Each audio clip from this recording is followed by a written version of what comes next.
Hello my dear students, ഇന്ന് നമ്മൾ പഠിക്കാൻ പോകുന്നത് നമ്മൾ ബയോളജിയിലെ 3rd chapter let's regain our field എന്ന ചാപ്റ്ററാണ്. വീഡിയോ ഇഷ്ടമായാൽ തീർച്ചയായും ലൈക്ക് ചെയ്യുക, ഷെയർ ചെയ്യുക, സബ്സ്ക്രൈബ് ചെയ്യുക. സബ്സ്ക്രൈബ് ബട്ടൻ്റെ അടുത്ത് തന്നെയുള്ള ബെല്ലൈക്കൺ കൂടി ഒന്ന് ക്ലിക്ക് ചെയ്യുക. ഇത്തരത്തിൽ നിങ്ങൾ ചെയ്യുന്നതിലൂടെ നിങ്ങൾക്ക് വീഡിയോസിൻ്റെ നോട്ടിഫിക്കേഷൻ ലഭിക്കുന്നതായിരിക്കും. അപ്പോൾ നമുക്ക് ചാപ്റ്ററിലേക്ക് പോവാം.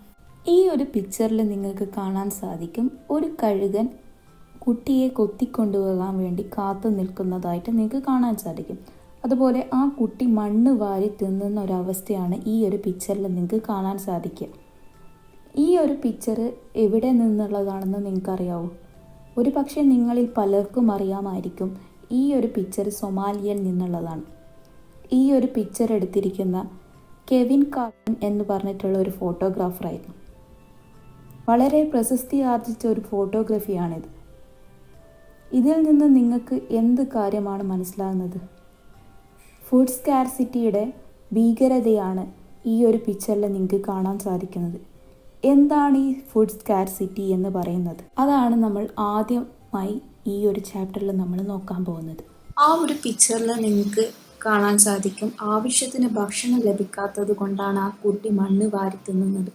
ഈ ഒരു അവസ്ഥയാണ് നമ്മൾ ഫുഡ് സ്കാർസിറ്റി അല്ലെങ്കിൽ ഭക്ഷ്യ ദൗർബല്യം എന്ന് പറയുന്നത്.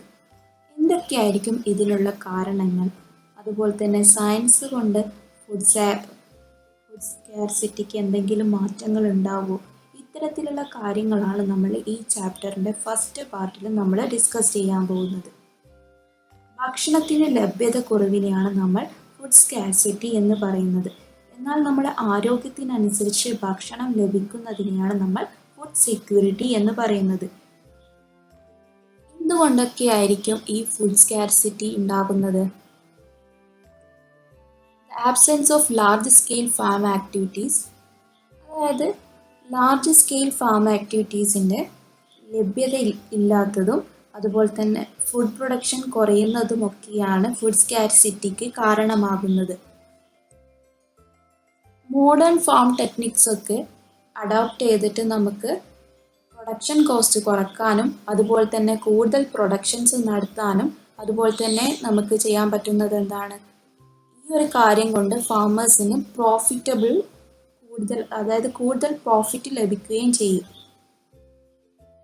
എല്ലാവർക്കും ഫുഡ് കിട്ടുക അഫോർഡബിൾ കോസ്റ്റിൽ, അതുപോലെ അപ്പോൾ ബെറ്ററും ഹെൽത്തി ആയിട്ടുള്ള ലൈഫ് ഉണ്ടാവുകയും ചെയ്യും.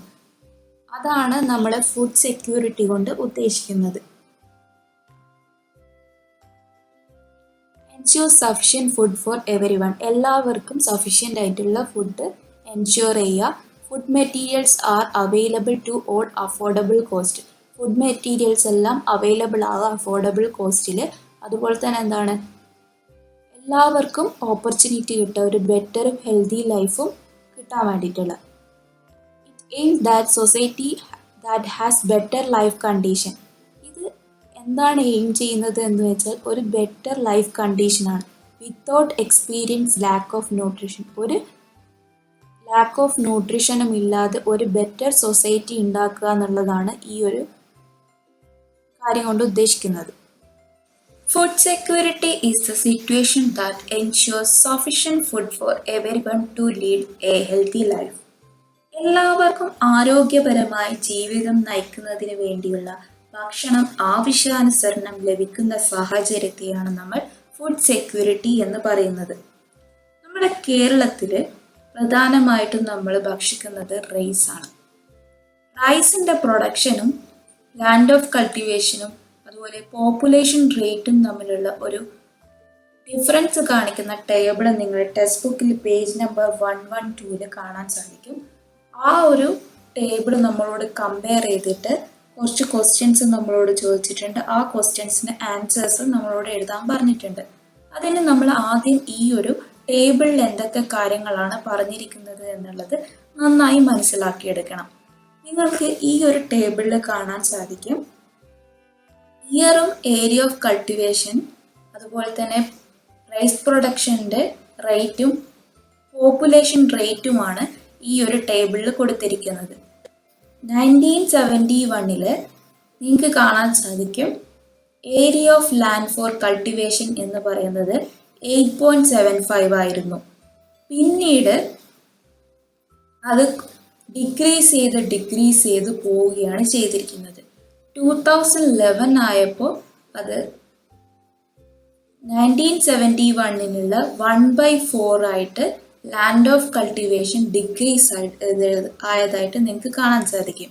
അതുപോലെ തന്നെ പ്രൊഡക്ഷൻ റേറ്റും റൈസിൻ്റെ production rate land of cultivation decrease ചെയ്തതിനനുസരിച്ചിട്ട് റൈസിൻ്റെ പ്രൊഡക്ഷൻ റേറ്റും ഡിക്രീസ് ചെയ്തതായിട്ട് നിങ്ങൾക്ക് കാണാൻ സാധിക്കും. അതുപോലെ തന്നെ നിങ്ങൾക്ക് കാണാൻ സാധിക്കും പോപ്പുലേഷൻ റേറ്റ് എന്ന് പറയുന്നത് വളരെ കൂടുതലായിട്ടും നിങ്ങൾക്ക് കാണാൻ സാധിക്കും. ഇത്രയും കാര്യങ്ങളാണ് നിങ്ങൾ ഈ ഒരു ടേബിളിൽ കൊടുത്തിരിക്കുന്നത്. ഇതുമായിട്ട് ബന്ധപ്പെട്ട ക്വസ്റ്റ്യൻസിന് എന്തൊക്കെയാണെന്നും അതിൻ്റെ ആൻസേഴ്സ് എന്തൊക്കെയാണെന്നും നമുക്ക് നോക്കാം. നമ്മുടെ ടെക്സ്റ്റ് ബുക്കിൽ ചോദിച്ചിരിക്കുന്ന ഫസ്റ്റ് ക്വസ്റ്റ്യൻ ഇതാണ്. What were the changes that occur in the area of agriculture field from the year 1971 to 2011? അപ്പം എന്ത് ചേഞ്ചസ് ആണ് അവിടെ ഒക്കർ ചെയ്തിരിക്കുന്നത്? 1971 2011 എത്തുന്ന സമയത്ത് എന്തൊക്കെ ചേഞ്ചസ് ആണ് അഗ്രികൾച്ചർ ഫീൽഡിൽ ഉണ്ടായിരിക്കുന്നത് എന്നാണ് നമ്മളോട് ചോദിച്ചിരിക്കുന്നത്. എന്തൊക്കെ ചേഞ്ചസ് ആയിരിക്കും ഉണ്ടായിട്ടുണ്ടാവുക? നമ്മൾ ആ ടേബിൾ നമ്മളൊന്ന് കമ്പയർ ചെയ്യുന്ന സമയത്ത് നമുക്ക് കാണാൻ സാധിച്ചത് എന്തൊക്കെയാണ്? അതിലുള്ള area of land of cultivation reduce ചെയ്തിട്ട് 1/4 ആയി മാറിയിട്ടുണ്ട്. നമ്മൾ 1971 ഏരിയ ഓഫ് കൾട്ടിവേഷൻ എന്ന് പറയുന്നത് 8.75 ആയിരുന്നു. അത് റെഡ്യൂസ് ചെയ്തിട്ട് 2011 എത്തുന്ന സമയത്ത് എന്താണ് 2.08 ആയിട്ട് മാറുകയാണ് ചെയ്തിരിക്കുന്നത്. ഈ ഒരു ചേഞ്ചാണ് 1971 2011 എത്തുന്ന സമയത്ത് അഗ്രികൾച്ചർ ഫീൽഡിനുണ്ടായ change. What tendency could be observed in the rice production and population growth during this period? എന്ത് ടെൻഡൻസിയാണ് അവിടെ ഒബ്സർവ് ചെയ്തത് ഈ ഒരു പീരീഡിൽ? പോപ്പുലേഷൻ എന്ന് പറയുന്നത് ഇൻക്രീസ് ചെയ്തതായിട്ട് നിങ്ങൾക്ക് കാണാൻ സാധിക്കും. നമ്മൾ 1971 2.13 ആയിരുന്നു പോപ്പുലേഷൻ റേറ്റ് എങ്കിൽ 2011 ആകുന്ന സമയത്ത് 3.34 crores ആയിട്ട് മാറിയിട്ടുണ്ട്. അതായത് ഏകദേശം ഒരു 1.21 crores ഇൻക്രീസ് അവിടെ ഉണ്ടായിട്ടുണ്ട്. അപ്പം റൈസിൻ്റെ പ്രൊഡക്ഷൻ കുറയുകയും ചെയ്തിട്ടുണ്ട്. ഈ ഒരു കാര്യമാണ് നമ്മൾ ഒബ്സർവ് ചെയ്തത് ആ ഒരു പീരീഡിൽ.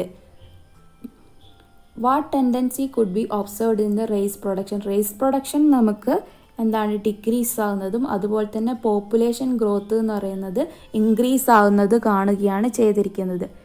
Is this tendency desirable? Why? ഈ ടെൻഡൻസി ഡിസൈറബിൾ ആണോ? എന്തുകൊണ്ട്? ഈ ടെൻഡൻസി എന്ന് പറയുന്നത് ഡിസൈറബിൾ അല്ല. അതായത് this tendency is not desirable. ഇത് ഡിസൈറബിൾ അല്ല. ഫുഡ് സ്കാർസിറ്റി എന്ന് പറയുന്നത് ഇൻറ്റൻസിറ്റിയാണ്. Through poverty many health problems will be caused all sector. The crisis or obstacles faced by farmers today. ഇന്ന് ഫാമേഴ്സ് അനുഭവിക്കുന്ന ക്രൈസിസ് എന്തൊക്കെയാണെന്ന് വെച്ചാൽ high cost of production rate വളരെയധികം കൂടുകയും സെല്ലിംഗ് പ്രൈസ് എന്ന് പറയുന്നത് ഫാളായി പോകുന്നതുമായിട്ടുള്ള ഒരവസ്ഥ. അതുപോലെ തന്നെ എക്സ്പ്ലോയിറ്റേഷൻ ഓഫ് മിഡിൽ പീപ്പിൾസിൻ്റെ ചൂഷണം കൊണ്ടും പെട്ടെന്നുള്ള കാലാവസ്ഥ ചേഞ്ച് കൊണ്ടും ലാക്ക് ഓഫ് സ്പേസ്, സ്ഥലപരിമിതി, എൻവിറോൺമെൻ്റൽ ഡിസ്ട്രക്ഷൻ, പരിസ്ഥിതി നാശം, ക്രോപ്പ് ലോസ് എന്ന് വെച്ച് കഴിഞ്ഞാൽ വിളനാശം, ലാക്ക് ഓഫ് ഇൻട്രസ്റ്റ് ഇല്ലായ്മ, ഡിസീസസ്, പല വിധത്തിലുള്ള ഡിസീസസ്. അതിപ്പോൾ ഫാമേഴ്സിനും പല വിധത്തിലുള്ള ഡിസീസസ് വന്നിട്ടും ആ രീതിയിലുണ്ട്. അതുപോലെ തന്നെ ഇപ്പം പ്രൊഡക്ഷൻ ചെയ്യുന്ന ഏത് മേഖലയാണോ ആ മേഖലയിൽ പല രീതിയിലുള്ള ഡിസീസസ് വരിക. ഇതുകൊണ്ടൊക്കെ ഫാമേഴ്സിന് ഒരുപാട് ക്രൈസിസ് ഉണ്ടാകുന്നുണ്ട് ഈ ഒരു സാഹചര്യത്തിൽ. എന്തുകൊണ്ടായിരിക്കും പ്രൊഡക്ഷൻ റേറ്റ് കൂടുന്നതും അതുപോലെ സെല്ലിംഗ് പ്രൈസ് കുറയുന്നതിൻ്റെയും കാരണം? അതായത് നമുക്ക് നിപ്പ വന്ന സമയത്ത് നമുക്ക് കാണാൻ സാധിച്ചിരുന്നു ഒരുപാട് പ്രൊഡക്ഷൻ നടക്കുന്നുണ്ടായിരുന്നു. പക്ഷെ അതിനനുസരിച്ചിട്ട് സെല്ലാവുന്നില്ല. ഡിമാൻഡ് ഇല്ലാത്തത് കൊണ്ട്, മാർക്കറ്റിൽ ഡിമാൻഡ് ഉണ്ടായിക്കഴിഞ്ഞാൽ മാത്രമേ നമുക്ക് നല്ല രീതിയിൽ അതിനുള്ള ബെനഫിറ്റ് കിട്ടുള്ളൂ. അതായത് നമുക്ക് ഹൈ റേറ്റിൽ നമുക്ക് സെല്ല് ചെയ്യാൻ പറ്റുള്ളൂ. ഇവിടെ നിപ്പ വന്ന സമയത്ത് എന്താണ് സംഭവിച്ചത്? നമ്മുടെ എക്സ്പോർട്ടും ഇമ്പോർട്ടും അവിടെ കുറച്ച് സമയത്തേക്ക് നിർത്തിവെക്കേണ്ടി വന്നിരുന്നു. അപ്പോൾ എക്സ്പോർട്ട് ചെയ്യാത്തത് കൊണ്ട് തന്നെ ലോക്കലി അവൈലബിൾ ആയിട്ടുള്ള ഫ്രൂട്ട്സും ഇതൊക്കെ നമുക്ക് കുറഞ്ഞ റേറ്റിൽ നമുക്ക് കിട്ടാൻ തുടങ്ങി. അത് യഥാർത്ഥത്തിൽ എന്താണ്? ഫാമേഴ്സിൻ്റെ ഒരു ക്രൈസിസ് ആണ്. ഫാമറിന് അതുകൊണ്ട് നാശം വരികയാണ് ചെയ്തിരിക്കുന്നത്. അതുപോലെ നമുക്ക് പറയാൻ പറ്റുന്നത് ഇടനിലക്കാർ, മിഡിൽ പീപ്പിൾ വന്നിട്ട് സെല്ല് ചെയ്തിട്ട് അതായത് ഫാമറിൻ്റെ അടുത്ത് നിന്ന് ചെറിയ പൈസക്ക് സാധനങ്ങൾ വാങ്ങിച്ചു കൊണ്ടുപോവുകയൊക്കെ ചെയ്യുക. എന്നിട്ട് ഫാമറിന് അതിൻ്റേതായ ബെനഫിറ്റ് കിട്ടാതെ നിൽക്കുന്ന ഒരവസ്ഥ. അതുപോലെ ഉള്ള ഒരു കാര്യമാണ് ക്ലൈമറ്റ് ചേഞ്ച്. കാലം തെറ്റിയുള്ള കായ്ക്കൽ എന്ന് കേട്ടിട്ടില്ലേ നിങ്ങൾ? നമ്മളെ മാങ്ങയൊക്കെ ഒരു സീസണിലാണ് കായ്ക്കാറ്. പക്ഷേ നേരെ മറിച്ച് ചില സമയത്ത് സീസൺ തെറ്റിയിട്ട് കായ്ക്കുന്നതായിട്ട് നിങ്ങൾക്ക് കാണാൻ സാധിക്കും. അപ്പോൾ എന്താണ് സംഭവിക്കുക? പെട്ടെന്ന് ഉണ്ണി മാങ്ങയാകുന്ന സമയത്ത് തന്നെ അതൊക്കെ വീണു പോകും. അവിടെ എന്താണ് ശരിക്കും സംഭവിക്കുന്നത്? ഫാമേഴ്സിന് നഷ്ടമല്ല സംഭവിക്കുന്നത്. അവർ പ്രൊഡക്ഷൻ ചെയ്യുന്നുണ്ട്, പക്ഷെ ആ പ്രൊഡക്ഷനനുസരിച്ചിട്ടുള്ള ഒരു ഫലം അവർക്ക് കിട്ടുന്നില്ലല്ലോ. അത് വേഗം തന്നെ അത് നശിച്ചു പോകുന്നില്ല. അതുകൊണ്ട് അവർക്കൊരു ബെനഫിറ്റ് ഉണ്ടാകുന്നില്ല. അതുപോലെ സ്ഥലപരിമിതി. ഇന്ന് പോപ്പുലേഷൻ കൂടിയത് കൊണ്ട് നമുക്ക് കാണാൻ സാധിക്കും ഓരോരുത്തർക്കും അവരുടേതായ ഒരു വീട് എന്ന സങ്കല്പത്തിലാണ് ഇപ്പോൾ ഓരോരുത്തർ നീങ്ങുന്നത്. അപ്പം സ്ഥലപരിമിതി എന്നൊരു ഘടകം അവിടെ ഉണ്ട്. നമുക്ക് ആവശ്യമായിട്ടുള്ള കൾട്ടിവേഷൻ ചെയ്യാൻ ആവശ്യമായിട്ടുള്ള സ്പേസ് അവൈലബിൾ ആവാത്തത് ഒരു റീസണാണ്.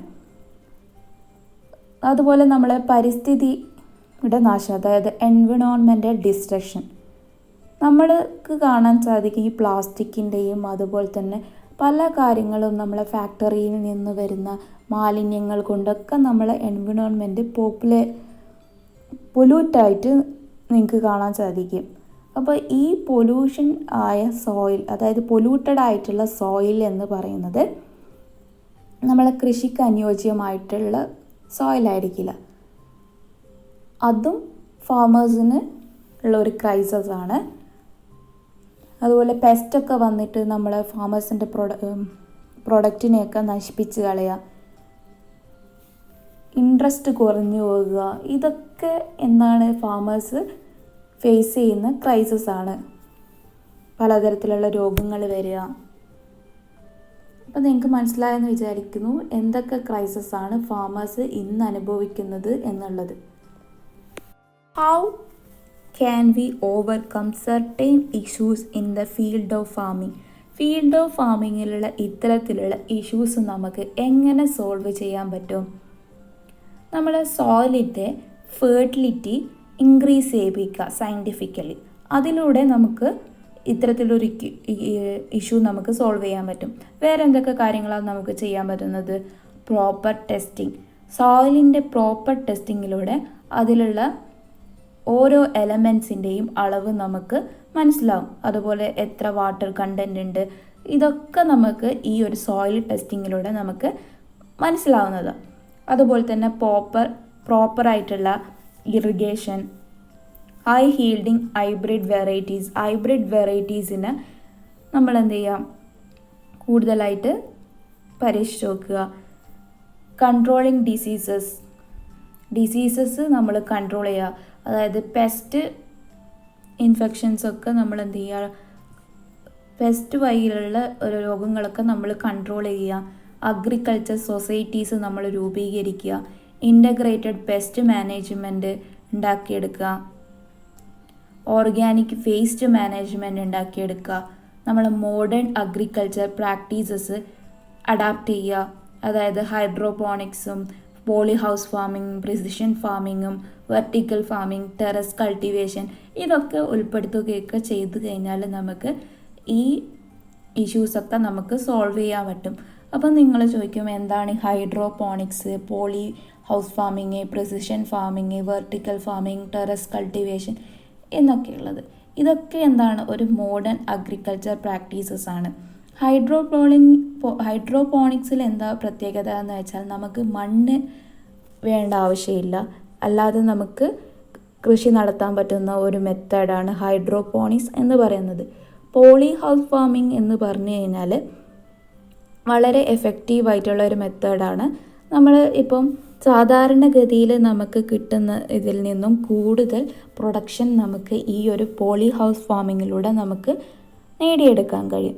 പ്രിസിഷൻ ഫാമിംഗ് എന്ന് പറഞ്ഞു കഴിഞ്ഞാൽ ഇതും ഒരു മോഡേൺ അഗ്രികൾച്ചർ പ്രാക്ടീസസ് ആണ്.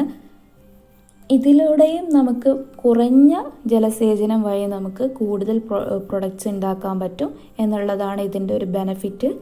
വെർട്ടിക്കൽ ഫാമിംഗ് എന്ന് പറഞ്ഞാൽ വെർട്ടിക്കലായിട്ട് ഫാം ചെയ്യുന്നതിനാണ് നമ്മൾ വെർട്ടിക്കൽ ഫാമിംഗ്. ടെറസ് കൾട്ടിവേഷൻ എന്ന് പറഞ്ഞു കഴിഞ്ഞാൽ നമ്മൾ ടെറസിലൊക്കെ കൃഷി ചെയ്യുന്നതിനാണ് നമ്മൾ ടെറസ് കൾട്ടിവേഷൻ എന്ന് പറയുന്നത്. ഇത്തരത്തിലൊക്കെ നമുക്ക് ഫീൽഡ് ഓഫ് ഫാമിങ്ങിലെ ഇഷ്യൂസ് നമുക്ക് സോൾവ് ചെയ്യാൻ പറ്റും. Methods four improving soil fertility.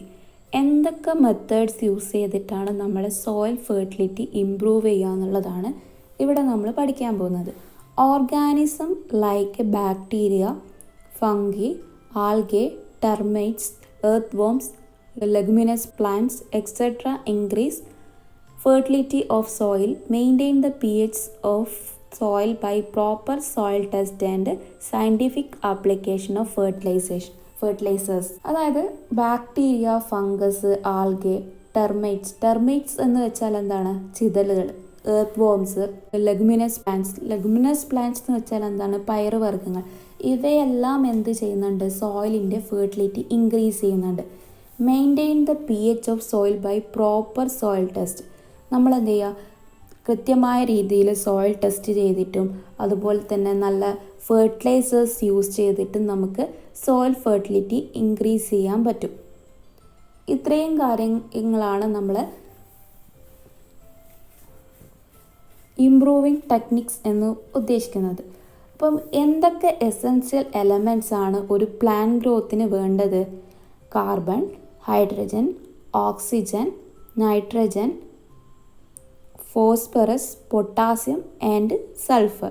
ഇത്രയും എലമെൻറ്റ്സ് എസെൻഷ്യലാണ് നമ്മളെ പ്ലാന്റ് ഗ്രോത്തിന്. മൈക്രോബ്സ് ദാറ്റ് പ്രൊവൈഡ് ദ ഫെർട്ടിലൈസേഴ്സിനെ പ്രൊവൈഡ് ചെയ്യുന്ന മൈക്രോബ്സ് ഏതൊക്കെയാണ്? റൈബോസിയം, അസെക്ടോബാക്ടർ, അസോസ്പിർലം. ഈ 3 ബാക്ടീരിയാസാണ് നമ്മളെ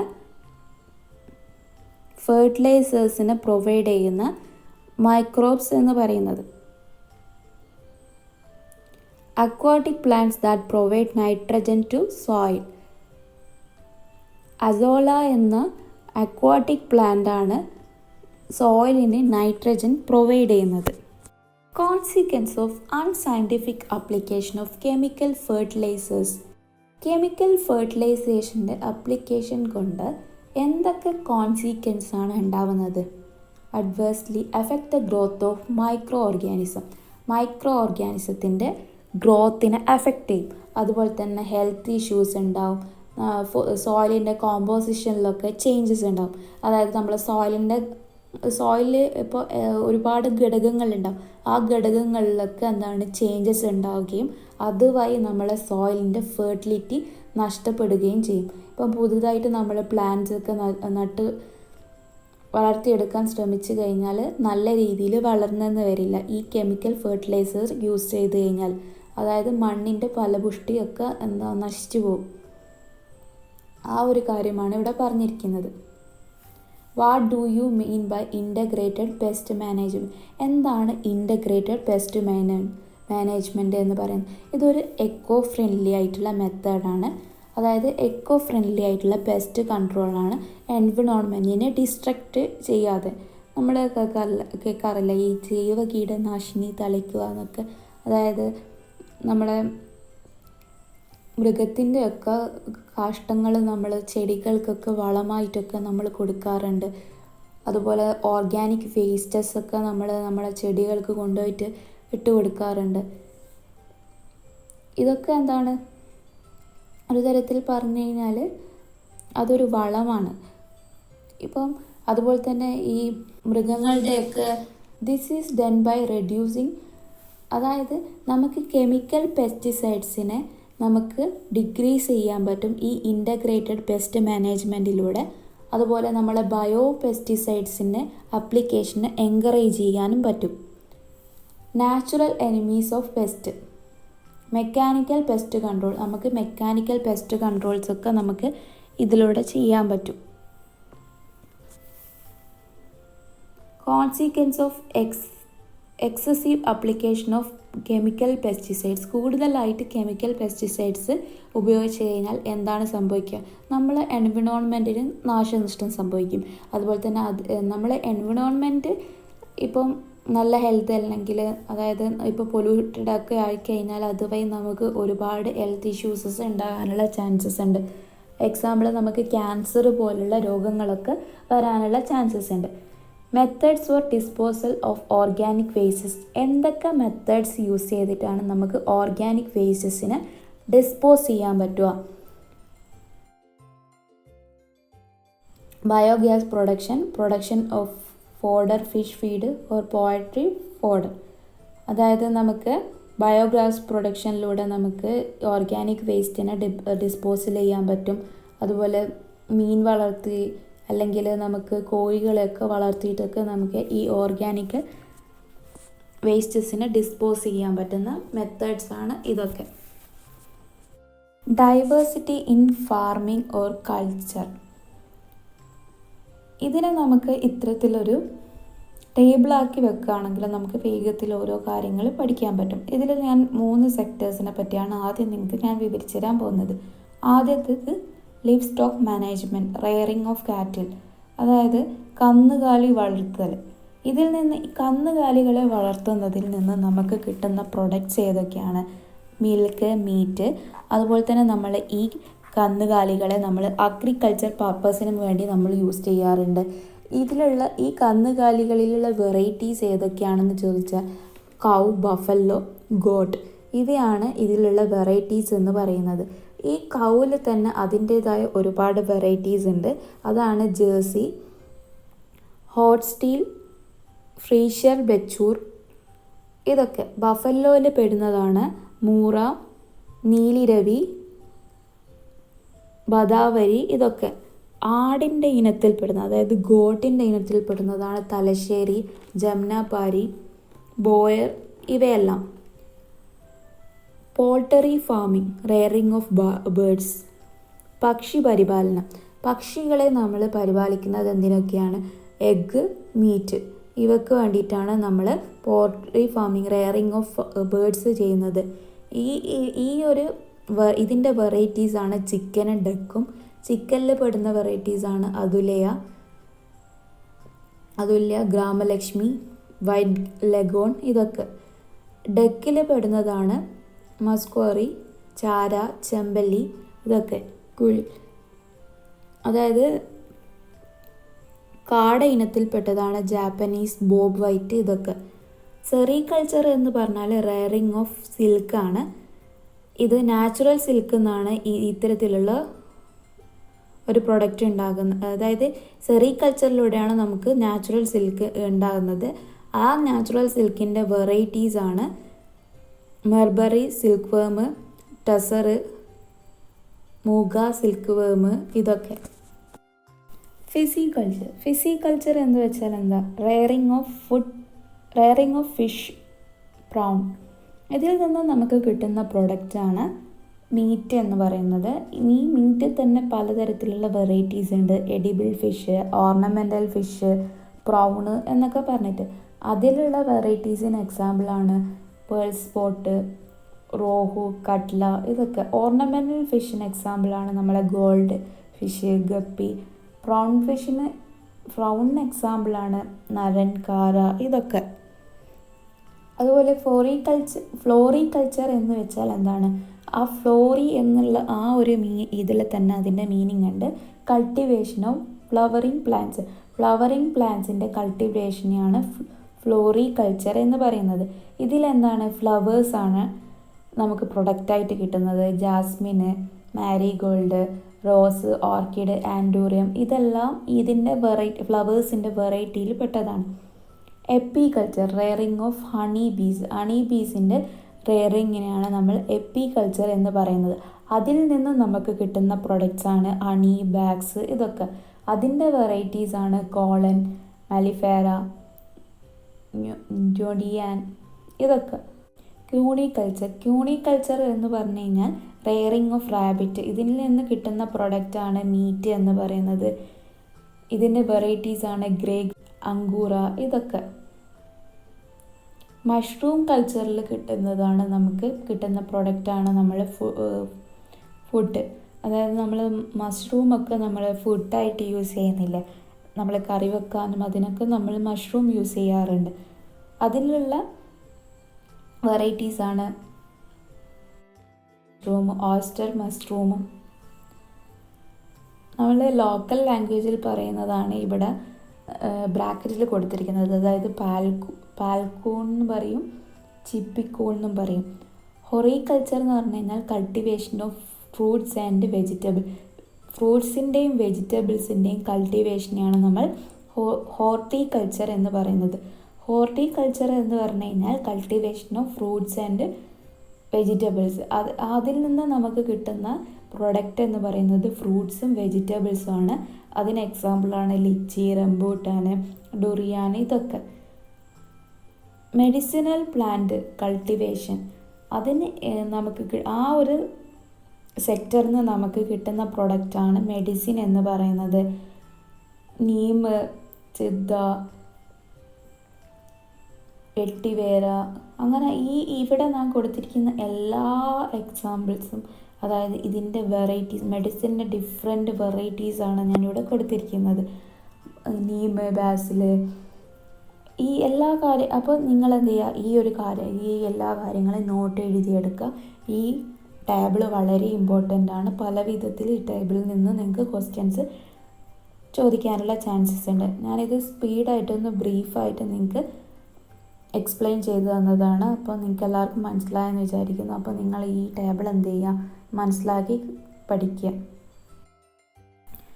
നാടനായിട്ടുള്ള പ്ലാന്റ്സിനും ആനിമൽസിനെയും അതുപോലെ അതിൻ്റെ വെറൈറ്റീസിനും എക്സാമ്പിൾസാണ് ഇവിടെ കൊടുത്തിരിക്കുന്നത്. മാംഗോയിൻ്റെ വെറൈറ്റിയാണ് മൂവാണ്ടനും കിളിച്ചുണ്ടനും. പ്ലാന്റൈൻ്റെ വെറൈറ്റീസാണ് ഞാലിപ്പൂവനും പാളയക്കോടനും.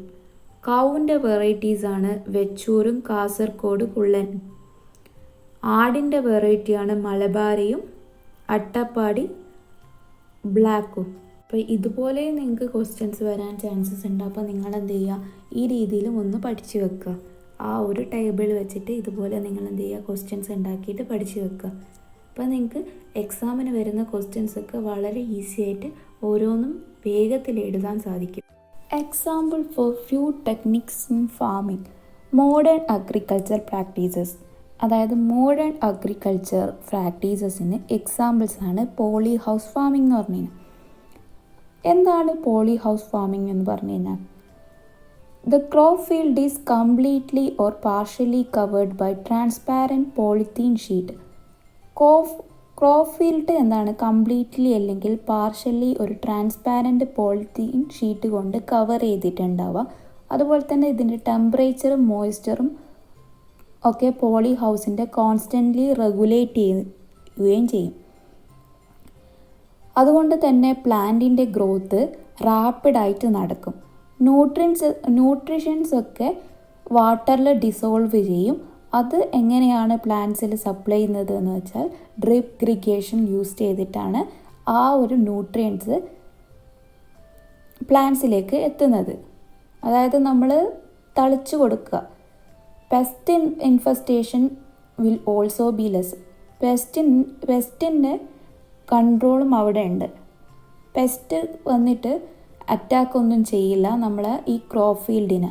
എന്തുകൊണ്ടാണെന്ന് വെച്ചാൽ ഇതിന് ചുറ്റുമായിട്ട് നമ്മൾ വല യൂസ് ചെയ്യുന്നുണ്ട്. ഈ വല യൂസ് ചെയ്യുന്നത് കൊണ്ട് തന്നെ പെസ്റ്റിൻ്റെ അറ്റാക്കിൽ നിന്ന് നമ്മളെ ക്രോപ്പ് ഫീൽഡിനെ രക്ഷ നേടാൻ പറ്റും. അതുപോലെ തന്നെ തുടക്കത്തിൽ വളരെയേറെ ചിലവ് കൂടുതലാണ് ഈ ഒരു പോളി ഹൗസ് ഫാമിങ്ങിന്. ഈ പോളി ഹൗസ് ഫാർമിങ്ങിന് തുടക്കത്തിൽ വളരെയേറെ ചിലവാണെങ്കിലും സാധാരണ നമ്മൾ ക്രോപ്പ് ഫീൽഡിൽ നിന്ന് കിട്ടുന്നതിനെക്കാട്ടും വളരെ അനേകം മടങ്ങ് പ്രൊഡക്ഷൻ നമുക്ക് സാധിക്കുകയും അതിലൂടെ നമുക്ക് വലിയൊരു ബെനഫിറ്റ് തന്നെ ഉണ്ടാവുകയും ചെയ്യും. അതായത് പ്രൊഡക്ഷൻ കൂടിക്കഴിഞ്ഞ് കഴിഞ്ഞാൽ നമുക്ക് കൂടുതൽ പൈസ അതിൽ നിന്ന് നമുക്ക് ലഭിക്കും. ഇതാണ് പോളി ഹൗസ് ഫാർമിംഗ് എന്ന് പറയുന്നത്. പോളി ഹൗസ് ഫാർമിംഗ് എന്ന് പറഞ്ഞു കഴിഞ്ഞാൽ ജസ്റ്റ് ഈ കാര്യം വിചാരിച്ചാൽ മതി. പോളിത്തീൻ പോലുള്ള വളരെ ട്രാൻസ്പാരൻ്റ് ആയിട്ടുള്ള കവർ കൊണ്ടാണ് ഈ ക്രോപ്പ് ഫീൽഡ് കവർ ചെയ്തിരിക്കുന്നത്. അതുപോലെ തന്നെ ഇതിലെ ടെമ്പറേച്ചറും മോയ്സ്ചറും ഒക്കെ എന്ത് ചെയ്യുന്നുണ്ട്, റെഗുലേറ്റ് ചെയ്യുന്നുണ്ട്.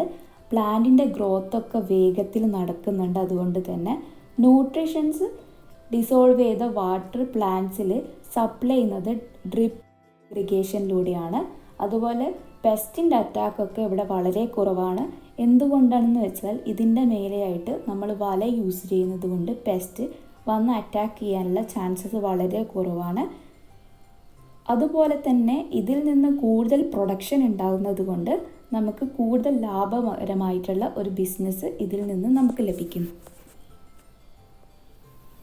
പ്രിസിഷൻ ഫാമിംഗ് എന്താണെന്ന് വെച്ചാൽ നമ്മളെ കൃഷിയിടത്തിൽ മണ്ണിൻ്റെ സ്വഭാവം, അതുപോലെ തന്നെ മണ്ണിലുള്ള എലമെൻസിൻ്റെ ക്വാണ്ടിറ്റി എത്രയാണ്, മണ്ണിൻ്റെ pH വാല്യൂ എന്താണ്, വാട്ടറിൻ്റെ പ്രസൻസ് ഏത് രീതിയിലാണുള്ളത്, ഇതൊക്കെ നമുക്ക് ആധുനിക സാങ്കേതിക വിദ്യ ഉപയോഗിച്ച് കൃത്യമായി പഠിക്കാനും അതിനനുയോജ്യമായിട്ട് നമുക്ക് കൃഷി ഇടം തിരഞ്ഞെടുക്കാനൊക്കെ പറ്റും.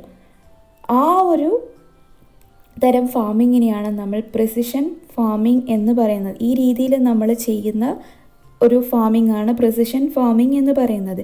ഈ പ്രിസിഷൻ ഫാമിങ്ങിൽ നമ്മൾ ചെയ്യുന്ന കാര്യം ഇതാണ്: നമ്മൾ മണ്ണിനെ ഒരു പോളിത്തീൻ ഷീറ്റ് യൂസ് ചെയ്തിട്ട് കവർ ചെയ്യും. ഇതുവഴി നമുക്ക് വളരെ പരിമിതമായ വെള്ളം മാത്രം ഒഴിച്ചു കൊടുത്താൽ മതി. അതുപോലെ തന്നെ കളങ്ങളെ ഫലപ്രദമായി നിയന്ത്രിക്കാനും കഴിയുന്നു എന്നതാണ് ഇതിൻ്റെ മേന്മ എന്ന് പറയുന്നത്. അതായത് നമ്മൾ പ്രിസിഷൻ ഫാമിങ്ങിൻ്റെ പ്രത്യേകത എന്താണെന്ന് വെച്ചാൽ ഇതൊരു മോഡേൺ ടെക്നോളജിയാണ്. ഇത് യൂസ് ചെയ്തിട്ട് നമുക്ക് സോയിലിൻ്റെ നാച്ചുറൽ, അതുപോലെ തന്നെ സോയിലിൻ്റെ ഏതൊക്കെ എലമെൻസിൻ്റെ ക്വാണ്ടിറ്റി എന്താണ്, അതിൻ്റെ pH വാല്യൂ എന്താണ്, വാട്ടറിൻ്റെ പ്രസൻസ്, ഇതൊക്കെ നമുക്ക് മോഡേൺ ടെക്നോളജി യൂസ് ചെയ്തിട്ട് ടെസ്റ്റ് ചെയ്യാനും അതിലൂടെ അപ്രോപ്രിയേറ്റ് ആയിട്ടുള്ള ക്രോപ്പ് ഫീൽഡ് സെലക്ട് ചെയ്യാനും ഒക്കെ പറ്റും. കൾട്ടിവേഷൻ ആവശ്യമായിട്ടുള്ള അപ്രോപ്രിയേറ്റ് ആയിട്ടുള്ള ക്രോപ്പ് ഫീൽഡ് സെലക്ട് ചെയ്യാനൊക്കെ പറ്റും. ഈ അപ്രോപ്രിയേറ്റ് ആയിട്ടുള്ള കൾട്ടിവേഷന് നമ്മളിപ്പം മണ്ണിനെ എന്താണ് നമ്മൾ മണ്ണിനെ പോളിത്തീൻ ഷീറ്റ് കൊണ്ട് കവർ ചെയ്യുന്ന സമയത്ത് നമുക്ക് വളരെ പരിമിതമായ വെള്ളം മാത്രം മതിയാവും. അത് we can control effectively weeds and also limit irrigation ഒക്കെ നമുക്ക് ലിമിറ്റ് ചെയ്യാനൊക്കെ പറ്റും. ഈ ഒരു തരം ഫാമിങ്ങിനാണ് നമ്മൾ പ്രിസിഷൻ ഫാമിംഗ് എന്ന്.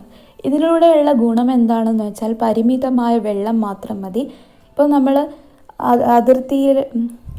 നമ്മൾ അയൽ സംസ്ഥാനക്കാർക്കൊക്കെ ഉള്ള ഒരു പ്രശ്നം എന്താണെന്ന് വെച്ചാൽ അവർക്ക് പരിമിതമായ വെള്ളം ഇല്ലാത്തത് അവർക്ക് വലിയൊരു തിരിച്ചടിയാണ്. അതായത് വെള്ളത്തിൻ്റെ ലഭ്യത കുറവ്. അപ്പോൾ അവിടെയൊക്കെ ഈ പ്രിസിഷൻ ഫാമിംഗ് എന്നുള്ളത് വളരെ യോജിച്ച ഒരു ഫാമിംഗ് രീതിയാണ്. ഇതിലൂടെ നമുക്ക് കൂടുതലായിട്ട് പ്രൊഡക്ഷൻ നടത്താനൊക്കെ പറ്റും. ഈ പോളിത്തീൻ ഷീറ്റ് യൂസ് ചെയ്യുന്നത് കൊണ്ടാണ് നമുക്ക് പരിമിതമായ വെള്ളം മാത്രം മതി ആവുന്നത്.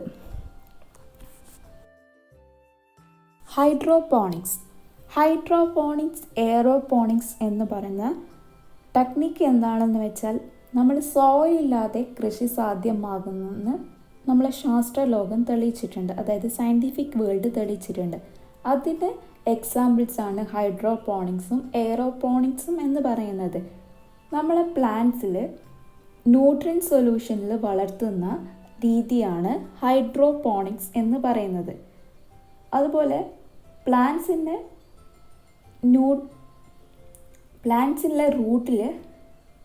റൂട്ട് വായുവിലേക്ക് വളർന്നിറങ്ങുന്ന രീതിയിൽ പ്ലാന്റ്സിനെ വളർത്തി ന്യൂട്രിയൻസ് വേരുകളിലേക്ക് സ്പ്രേ ചെയ്ത് കൊടുക്കുന്ന രീതിയാണ് എയറോപോണിക്സ് എന്ന് പറയുന്നത്.